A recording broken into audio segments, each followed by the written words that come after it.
Oh, hi! Hello, everyone, and welcome to another edition of the MrWarrenHayes Show. It is Tuesday, so you know what that means. It is the part of the week where we talk about NWA Powerrr. It just ended right on YouTube. We had its premiere. It's done. It's in the can. It's been put into the can, and then you seal the can. Then you put a label on it, and on the label is written NWA Powerrr number 6. And you just put it up there on your counter of nice things that you're allowed to have, because the NWA gives me the feeling that we are entitled to having nice things. And that's good. That's good. But we're doing it live here on youtube.com/MrWarrenHayes tonight. That's where we always do our stuff, or most of it. Whenever we do, when I say we, I mean I.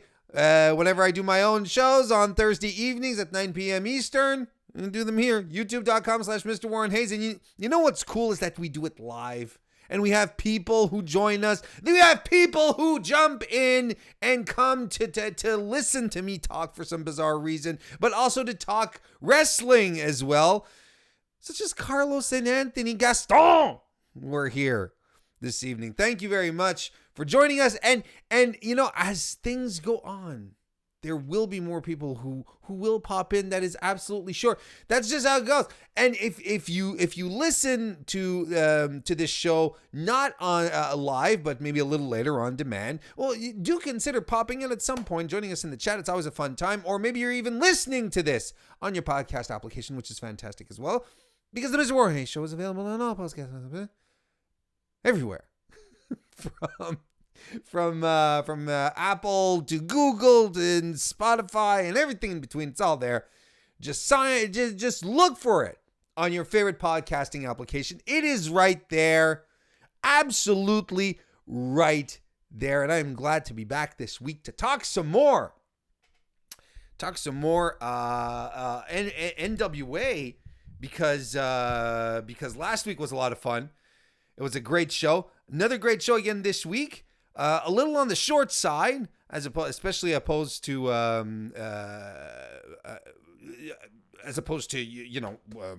what we get usually. Especially last week. Last week I think it was like 59 minutes and 26 seconds. Like they packed a lot into an hour. A little shorter this week. I probably feels like they're at the end of the material they had during their first set of tapings, which is fine. And tonight there was a lot of storyline advancement, a lot of angles still being set up and whatnot. So and some mystery. Let's get to it. Lots of preamble here, but we're ready to go. If I can just get rid of this. Ow! I had a hair dangling and I thought it was loose and I was trying to get it. Ow! Turns in it was embedded nice and firmly into my scalp. This is a live show. Hey, Loki G just dropped into the chat. He says, "Hey, Brother Warren." That's me. Loyal subscriber here. Just want to say NWA Powerrr is what I call classic pro wrestling with the new school flavor, intense and engaging. By God, are you writing copy for the NWA? Because that's pretty much it. That's in a nutshell. I couldn't have said it better myself. That's exactly what the NWA offer is right then and there. Good job, Loki G, and I completely agree with it. By the way, it's there's never a wasted moment. Not a second goes by where there isn't something interesting that's happening.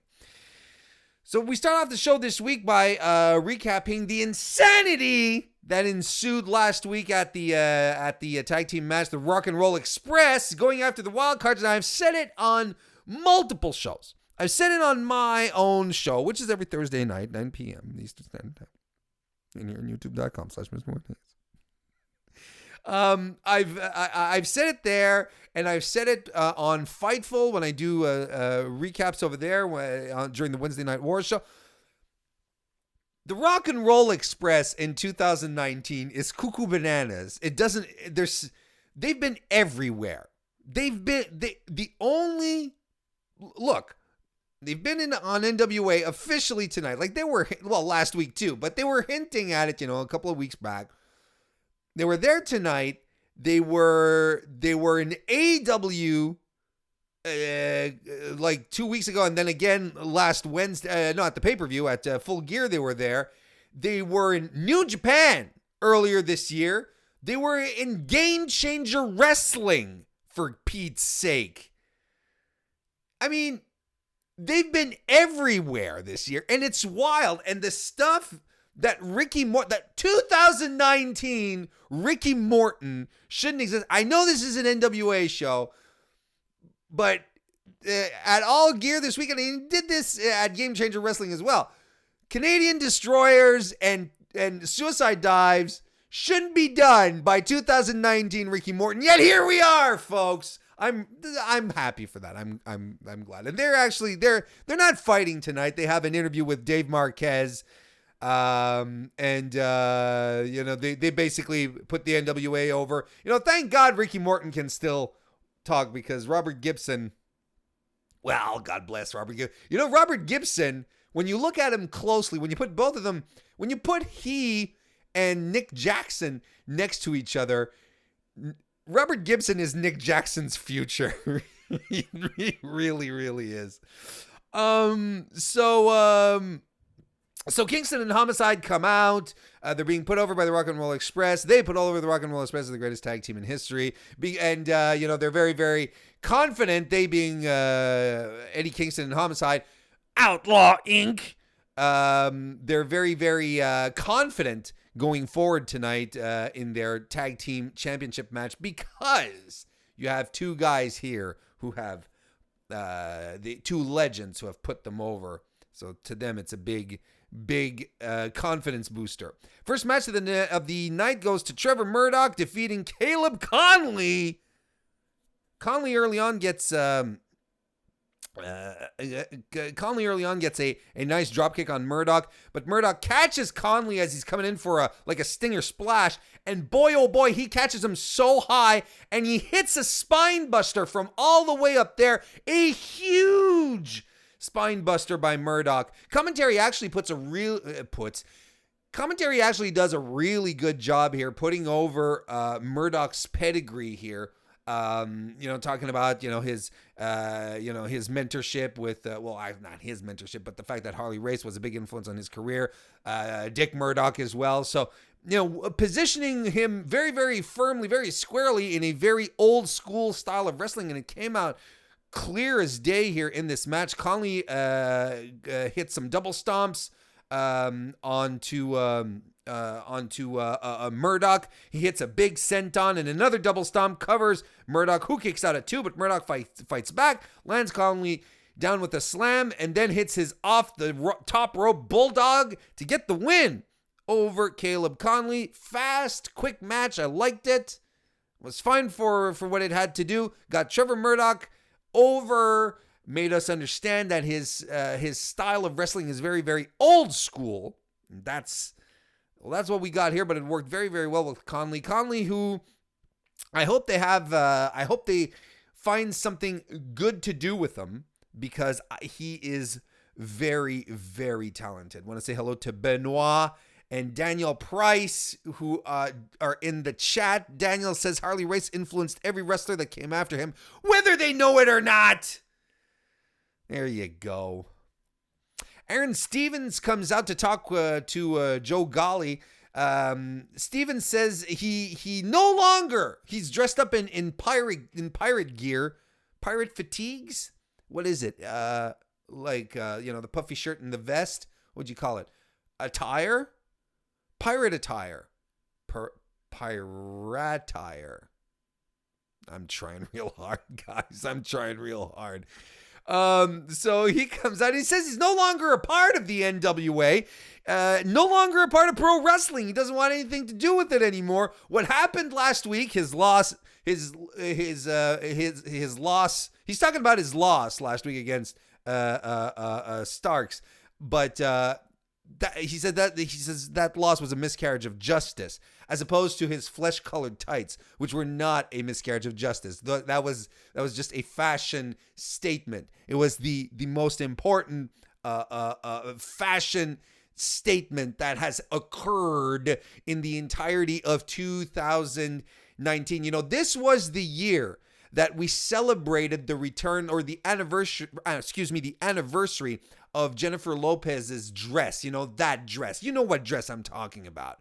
This is the year that we celebrated its anniversary. Well, mark my words, in 30 years from now, we will remember where we were in 2019 when we saw Aaron Stevens come out in flesh-colored trunks, making us all wonder what the hell we're looking at.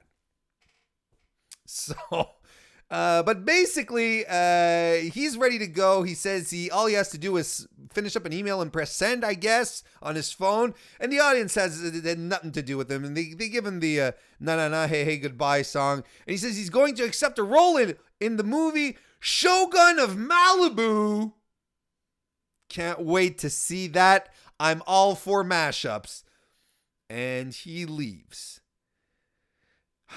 And we are all worse off, folks. We are all worse off having lost Aaron Stevens. This is a very sad, sad day. I think NWA should do the proper thing and retire his flesh-colored trunks. I think they should ban any other wrestler from ever wearing flesh-colored trunks ever again. Ever again.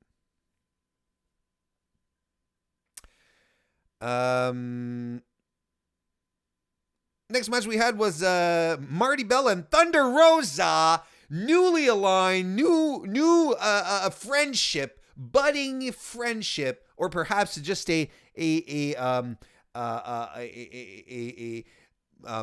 what's the word I'm looking for?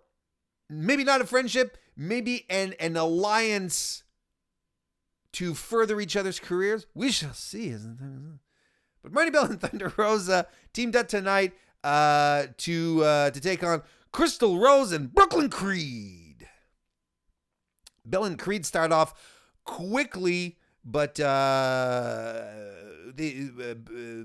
it. Marty Bell and Creed. There we go. Start off quickly, but Rose then comes in. They start working. Rose and Creed start working Marty Bell's arm, but then eventually Thunder Rosa comes in, and boy, does she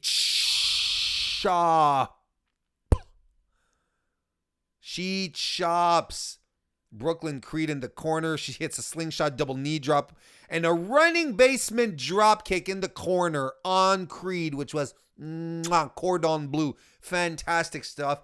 Finally, she ends it all by doing a double stomp on Rose's back and covers her for the win.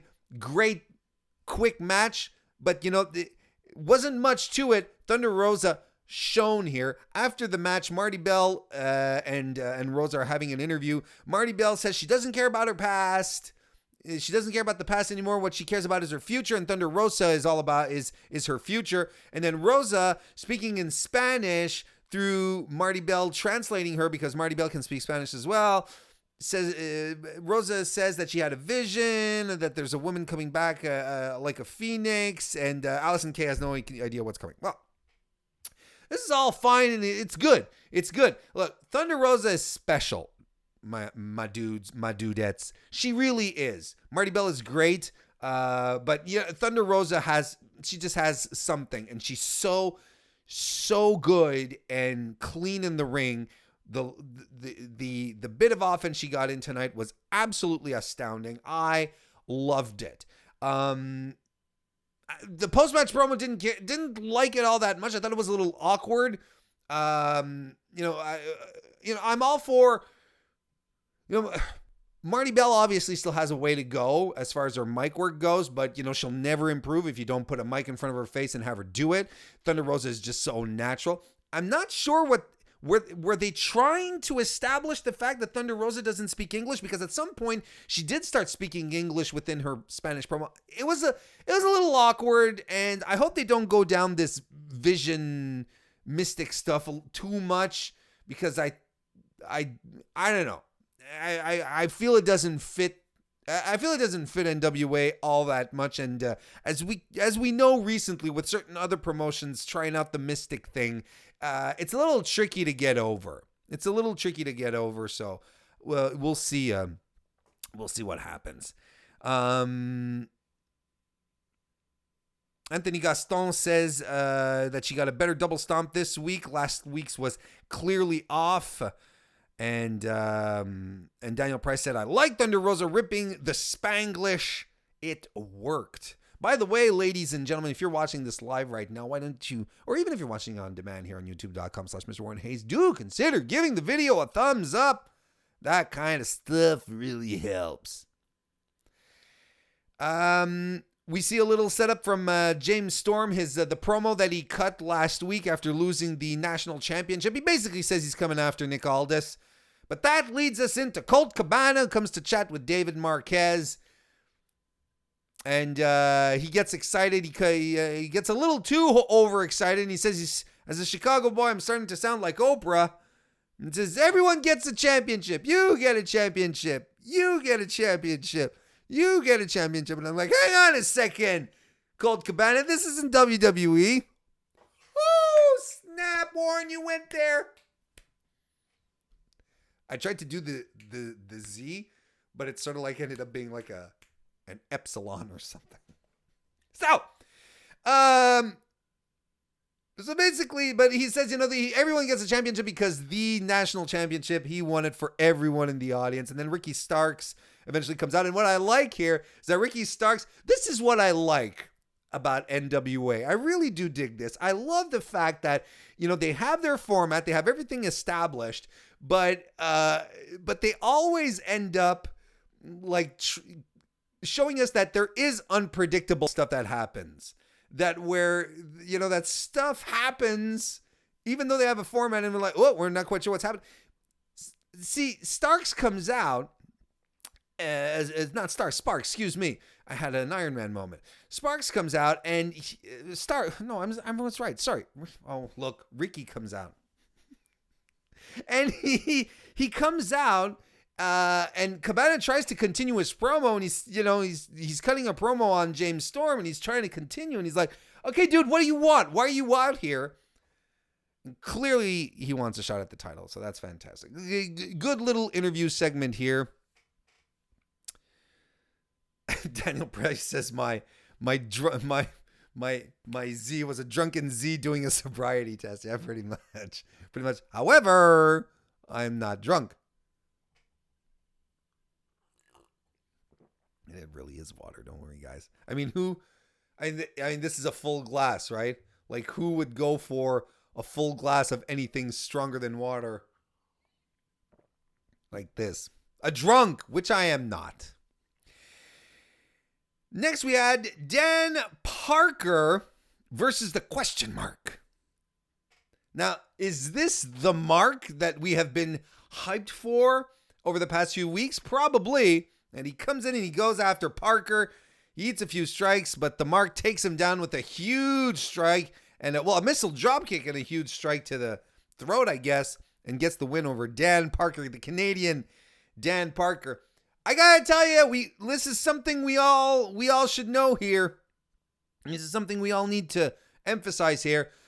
The question mark is over. He is over. Everyone was psyched for the question mark. That was amazing. Now the question is, chat, and I want you to let me know, who do you think the question mark is? I scoured Twitter, which is a free app, and there were a few a few suggestions, but there are people think that it's Josephus who might be the question mark. I thought he had, when come to think of it, I think he had a similar physique. It could be. I'm thinking there could be multiple people, right? Well, that's it. Like Daniel Price says, it makes you wonder if it's someone we know or just a random new guy, or maybe a new random guy, or maybe a guy who's new yet also random. I mean, it works on so many levels, but that'll definitely be a mystery. But in the meantime, I think we're all digging this. I dug it. I thought, there is nothing more 80s wrestling than a mystery man under a mask coming out and putting over the fact that, oh, you're not supposed to know who I am, you know? So you know, I thought this was like perfectly in tune, and it was just magnificently silly. Anthony in the chat says, I was looking for key moves that would have given it away, but yeah, there was like nothing. He was throwing up depending on where you are, either Longhorns or Devil Son or Hang Loose. No, Hang Loose is this. But yeah, there was nothing in his moveset that would have made us go like, oh, it's obviously Ric Flair kind of thing. And no J.S. Brown, the question mark is not Mr. Warren Hayes. Next. Oh, we got a nice little video teaser of apparently a little documentary they shot of Thunder Rosa's MMA fight that happened this weekend. Unfortunately, didn't get the result that she would have wanted, but props to her nonetheless. I'm excited to see what this documentary might look like. That'll be fun. Let's see here. Eli Drake next is out at the interview area. He's wondering, well, he said, everyone wants to know why Camille does not talk. Why is she not talking? And he says, it's not about the why, it's about the what. He thinks, this is Eli Drake saying that he thinks that Nick Aldis doesn't want her to talk because Nick Aldis is afraid that she might say something, that she might let something slip. In his words, he said he's keeping a tight cap on Camille.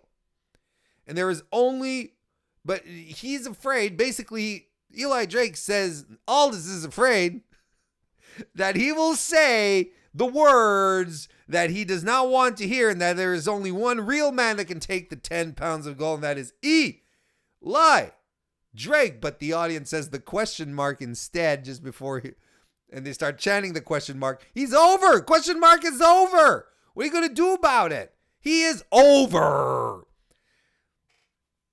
Anyway, the wild card come out, Latimer and Isaacs, and they basically tell Eli Drake to stay out of their business. And he's like, wait, what are you guys talking about? I'm just here talking about Nick Aldis and Camille. And if there's one man that could make her squeal, man, is Eli. And before he can finish his little catchphrase, Latimer interrupts him and says, once again, tells him to stay out of their business. It's very interesting. Then Ken Anderson comes out and he basically offers his services to Eli Drake. And you've been looking for someone with a big mouth. Well, all you have to do is say my name. Then he whispers Anderson into the microphone. Okay. They're positioning things. We're getting, we're setting chess pieces is what's happening. Not everything needs to make sense off the bat. We'll just see where this goes. But I felt it was a little scattered, but also very intriguing. We'll see. Next we have Billy Patrick Corgan. Don't call him just Billy. William Patrick Corgan, owner of the NWA, is here for an announcement. And his announcement is that he's going to make an announcement on the NWA mailing list. So you have to sign up if you want to get the announcement that he's going to make. So that's his announcement. I mean, that's fine. I mean, good. I mean, sure, that's a great way to boost your numbers. He did let drop, that it's like, there's a lot of people who've been saying, that, is this all that there is to it? Essentially, and I'm paraphrasing, this isn't exactly what he said, but, is this all that there is to it, to the NWA? And he was like, no. We're looking to grow. We're looking to expand. There's much more to come, and you should expect more from the NWA. So I'm kind of excited.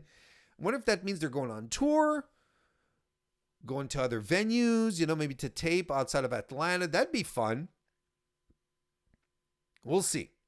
But I mean, as long as they still keep the studio feel, which I think is so critical right now to their success, to the difference that they bring to the table, I hope that hangs in there. We get a commercial for Tony Fox Wrestling Farm where they grow heels and baby faces, and for $15,000 you can get your own heel or baby face. I am officially creating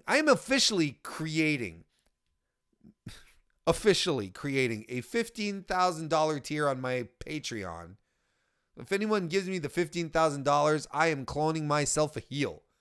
I want someone who will accompany me on a daily basis and will just try to piss off everyone that I encounter so that I can look better in comparison. That'd be good. See, Daniel Price says, let's all kick in 30 grand and buy one of each. I could have one of each and have my own little feuds. And I could be the referee MrWarrenHayes, and I'd be really good. Yeah, I'd count like 1, 2, 3. That'd be pretty good, right? Tim Storm. We recapped the Tim Storm situation from last week where he was having an interview and Nick Aldis came to interrupt the proceedings. There was nothing more that happened out of that, but I will touch on something. Just before we move on, since we're talking about Tim Storm. Remember last week? No, maybe you don't remember last week. On the Fightful show earlier this week, last week, whenever, I don't know when I do stuff anymore. Just the days melt into each other. It's like, is today microphone talkie day? Yes, it is. Okay. I think it was on the Fightful show, one of the Fightful shows last week. Kristen Ashley popped in, and she popped into the chat, and she asked, and Sean Ashley read it out loud on stream, and she said that Tim Storm reminds her of an actor. Like, he looks like an actor, but she's going nuts because she can't think of who he is. And I'm like, and I'm thinking about it myself, and I'm like, yeah, he kind of looks like Anthony Hopkins, but not quite, and that's not what it is. So basically we were all like racking our brains and, with a bunch of people after and trying to find who Tim Storm looks like he's the spitting image of an actor we know, and we just can't put our finger on it. And then earlier this week, I was tagged in a tweet here from Graham Williams. And I just pulled it up here on your YouTube screens if you're watching this on YouTube, where he chimed in and he said, "You were asking who Tim Storm looked like on the SmackDown review. I present to you my option from Ren and Stimpy." So this was the tweet. So let me pull this up. Marlon Brando, he looked a little like Marlon Brando, but he doesn't look like Marlon Brando. Here, let me pull this up here. Come on. All right, so see, Tim Storm, all-American, good-looking dad guy, right? And then there's the guy from Ren and Stimpy.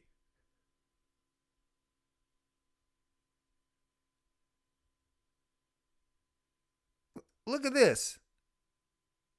I mean, we're on to something, right?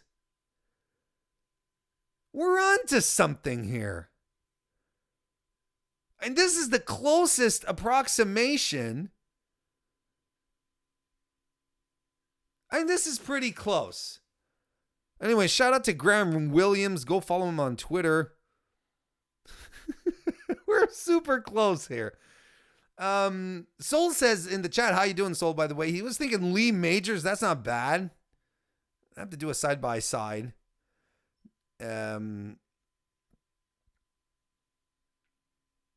If you're gonna and Daniel Price says if you're gonna compare Storm to any cartoon character guy, it's got to be McBain from The Simpsons, but without the accent and better manners. But McBain, he's more chiseled, you know, whereas Tim Storm's face is rounder. He's got a nice round head. Anyway, look, this is the closest I've found yet to something where I'm like, yeah, he looks like the dad guy, the grandpa from Ren and Stimpy. So I appreciate that, but look, we'll see what happens. Tim Storm, so we just talked about that. Nick Aldis comes out to talk with Joe Galli. It's his turn. He says he's the real world champion, and as the real world champion, it's his responsibility to remind the NWA wrestlers it's his responsibility to remind the wrestlers that they are not owed anything. The fans don't owe them anything. The NWA doesn't owe them anything. You earn everything you need to get. He's going to put that into practice because he's going to sit out in this tag team match here as the champion. He's going to make sure there are no shenanigans to make sure that things are done the right way and people earn what they have to earn.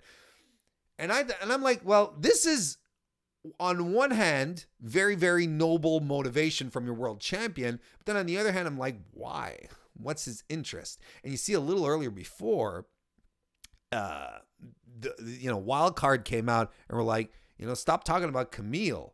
Camille, as we know, is affiliated with Nick Aldis. So is there a connection here? Was Nick Aldis just out there to make sure that Wild Card were able to hang on to their titles just in case there was some funny business that was going to happen? I don't know. Stop asking me these questions. Outlaw Inc. versus Wild Card is our main event. It's for the NWA World Tag Team Championships. And they get into the ring. They set themselves up. Cornette says, we're about to go to break, folks. Hope you stay with us. We'll be right back. And I also love that Jim, but Jim's from that era as well, where he uses the old jargon. It's like, stay with us, folks. After the break, we're going to come right back. There's no real breaks. We're on YouTube, and it's like, we'll just skip the video. It's not as if we're really going to go away. There's a difference between watching TV aimlessly and actually watching a YouTube video. You actually want to watch the YouTube video as opposed to maybe whatever you stumble across on television and you flip at the commercials. It's not the same thing, but I still like it. I still like it. But so basically that's it. He says we're stay here for after the break, but then Outlaw Inc. and Wildcard start fighting in the ring. So commentary's like, well, no, we can't go to a break no more because the action has started. They started fighting. And you see, like I told you guys, it's just these little things, these little moments of unpredictability that just like, boof, blow up. And you're like, oh, okay. So, when they say anything can happen, they really do mean it. They're like, they just play around with their formats. Like last week, we thought the main event was going to be Cabana versus Storm. And it turns out it was the Dawsons versus Outlaw Inc. So that was fun. I like that stuff. We start off with Homicide and Isaacs. Isaacs eats a back body drop, but he fights back with a spinning power slam on Homicide. Latimer gets in, takes Homicide down with an elbow.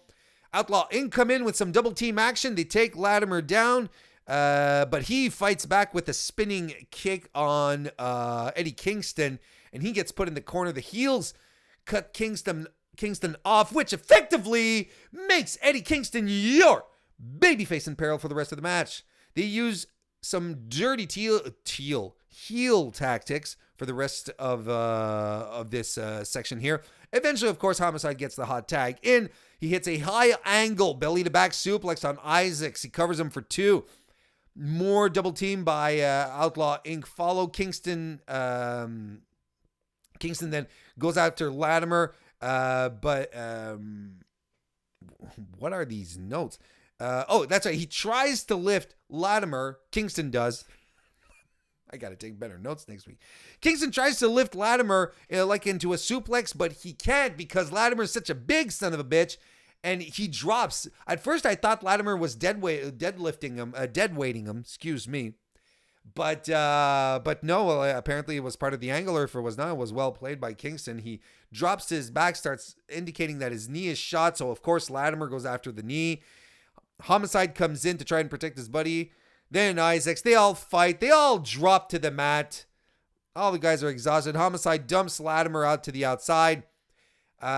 He goes for a tornado DDT on Isaacs, but Latimer jumps back up onto the apron before he can do it and knocks him off the top turnbuckle to the floor. And in the ring, Latimer hits a big power bomb on Eddie Kingston, and Isaac hits the hush money to follow, and that's that. The wild card retains their NWA Tag Team Championships. And after the match, Camille comes out. Then James Storm comes out. Eli Drake comes out. Anderson as well. The wild card. The Dawsons all join in. Colt Cabana. Hell, the whole locker room is there. And they're not fighting. They're just jaw-jacking at each other as the theme to NWA Powerrr Into the Fire is what it's called, though, plays, and we fade to black on this episode of NWA Powerrr. Like I said, not the most action-packed episode. Lots of storyline advancement, some angles, character development, good stuff all around. Lots of questions that are being put up, and I'm not just referencing the question mark. You could tell that this was an episode where they were setting up a lot of chess pieces, and I'm looking forward to the next to next week to see what happens. And that's it. I can't quite remember if they're setting up a new set of TV tapings or not. But hey, you know what? The cool thing here is that we got another good episode, setting up a whole bunch of character stuff, angles. I can dig it. You know, it's an hour show.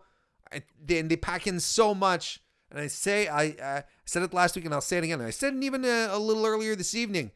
The pace of these shows is fantastic, and that's the main draw, if you ask me. It's how quickly paced these shows are.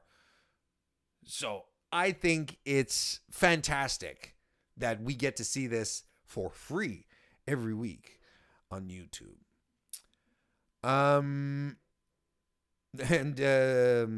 Daniel Price says, yeah, that was good. WWE tries to make storylines cross and does it so badly, and NWA nailed it in 6 weeks and with only an hour of programming per week. You know, of course it's different when you're doing all your TV in one same day, right? Of course that's different.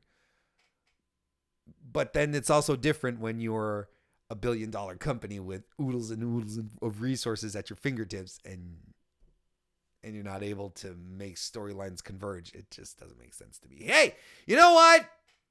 Let's finish this on a positive note.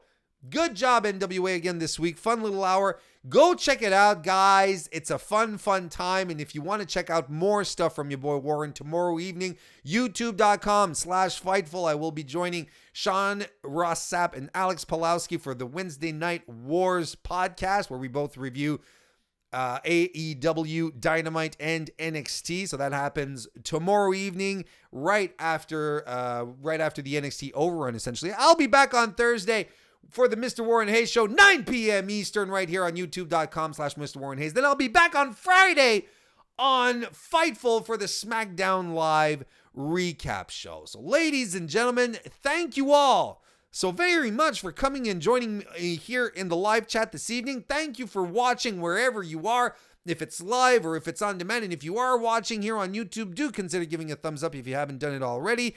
And thank you as well if you're listening to this on your favorite podcast application. My name is Warren Hayes, and I will see you next time.